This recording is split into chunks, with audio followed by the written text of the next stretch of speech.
There's something powerful that Jesus says in John chapter 15 when he says, if you abide in me and my word abides in you, he says, you'll ask whatever you wish and it'll be done for you. Then he goes on to this little monologue talking about getting answered prayer and how that answered prayer actually glorifies God the Father. And then he sums it all up by saying this. He said, so now everything I've said, he says, I've given you these words so that my joy, talking to himself, that my joy might be in you, then it might come to a full measure, and that your joy, now that you've got Jesus' joy, now you're possessing his joy, that now it becomes your joy might become to full measure and overflowing. And we know from the Word of God that the joy of the Lord is our strength. And I think, there's a lot of, right now in America especially, it's epidemic, depression. People are demoralized. People are stuck. They're stressed. They're struggling. Even in churches, in Christian life, Pam and I get to minister to a lot of pastors who just feel like they're overloaded, can't take anymore because they're dealing with a flock of sheep that are themselves overloaded and depressed and always on the take.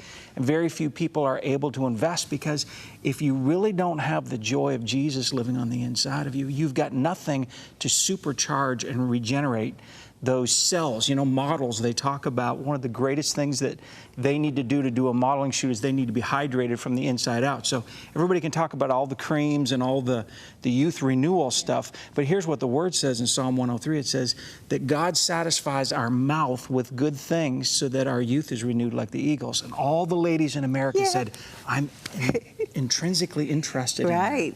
Everybody is, really. Everybody wants to hold on to their youth, right? Yes. And I mean, even the Word of God tells us that we can do that, but it's how? Like, it's by satisfying our mouth with good things so that our youth is renewed like the eagles. So it's not about an age or a number, but it really is about what's happening on the inside of us, moving to the outside of us. Jesus said this. He said, if anybody's thirsty, if anybody needs to be, let's say it this way, if anybody needs to be hydrated, come to me, and out of your innermost being will flow rivers of living water. But think about it. A lot of times in Christian circles, we're always talking about how to get life to move this way.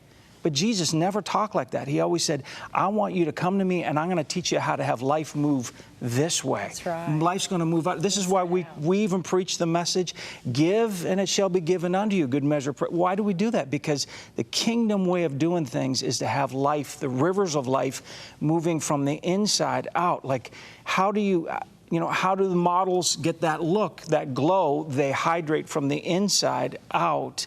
Life moves that way. So if even in the physical we model life that way, how much more in the spiritual are we meant to be well springs of life? Yeah. So as we meditate, as we abide in Jesus and His Word abides in us, then we get to receive His joy. And not just to a little bit. Like, I don't want just a little bit of Jesus' joy.